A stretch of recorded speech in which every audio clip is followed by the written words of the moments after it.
Hello, this is Lyrelion, and welcome to Cisco's Fantasy Medieval RPG Ultimate at Hack the Planet. A little bit different today. I am not playing on the All the Mods server as usual. And the reason for that is I wanted to go over the Ars storage lectern today, and that has been disabled on the All the Mods 9 server, and so I am on our other server to demonstrate how this works. So this is the storage lectern. This is Ars' answer to mass storage. And the way the storage lectern works is it's basically an index. If you're familiar with something like AE2 or refined storage, where you have the storage interface, that's basically what this block does. This is your interface to your inventory. It does have a built-in crafting station as well. So you'll notice here it says that I've got 27 connected inventories and 4 bookworms. So bookworms, each bookworm is going to allow you to connect 8 inventories to the lectern.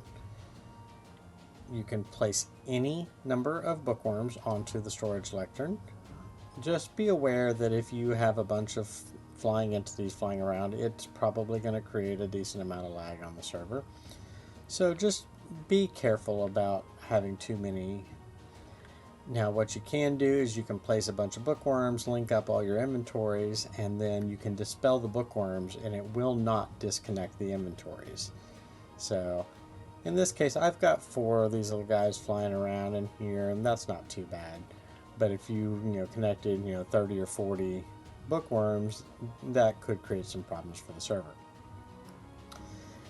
So like I said, each bookworm will let you connect 8 inventories. One thing to keep in mind with that is that if you're using a mod like storage drawers or functional storage or sophisticated storage, a drawer controller counts as one inventory, even if you connect a number of drawers to it. So that is one way that you can actually get a lot more inventory space out of this. Just use a controller and as many drawers as you want, and it will just count as one. Similarly, things like double chests, instead of these single chests, a double chest would count as one inventory. So what you do is you take your Dominion wand. I'm going to go ahead and disconnect one of my inventories here. So you click on the inventory and you click on the lectern. Notice it removed that inventory from it. And then I'm going to go back and add it because I do want it connected. And see how it reconnected that inventory. Now, one thing to keep in mind is that the order does matter. The lecterns function similar to hoppers in that they are going to place the inventory into the first available slot they can find. So if you say connect a drawer controller and then you connect a chest, it is going to fill every drawer in that controller before it places anything into that chest. So if you're wanting to organize your inventory, if you want to set up filters, say you set up a filter on this chest that you want it to hold certain items, it will ignore that because it's going to fill this first, then it will come over and start filling based on your filters here. So just keep that in mind. In the case of something like drawers, you can lock the drawers and with most mods. And so like here, this is set as my first inventory, but it is not filling these empty spaces because they are locked and therefore not available. The next thing you can do, I'm going to hop on up to the next floor here. So the other thing you can do with lecterns is you can link satellite lecterns back to the primary lectern. So like this lectern up here is linked to that one down below. I'm going to drop back down here. So only one lectern in a network can have inventories connected to it. So in this case, I've got 27 inventories connected to this. This is my primary lectern. If I go up to, let's not do that with all that shaders there. Let's see here, I've got another one here that's linked down below. This one does not have any inventories connected to it, but it is able to access everything that is in the primary lectern because it has been linked. And therefore these Wixies are able to pull from that inventory to make their products. Similarly, we'll briefly look here. I try to avoid the shaders.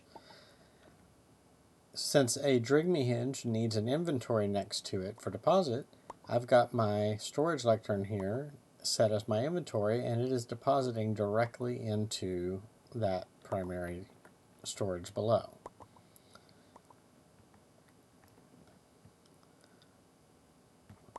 The other thing you can do with lecterns is you can place an inventory, say one of these diamond chests. Works with any inventory whatsoever though. You place it directly adjacent to the lectern, and then that lectern will automatically pull anything that is placed into that inventory into the primary storage. This can be useful in certain cases for automation, where you can have something that deposits into a chest and then the lectern will just hopper it in and send it off to however you have your storage organized. You can, like you see here, have starbuckles pull and deposit straight into that inventory, just as any other inventory.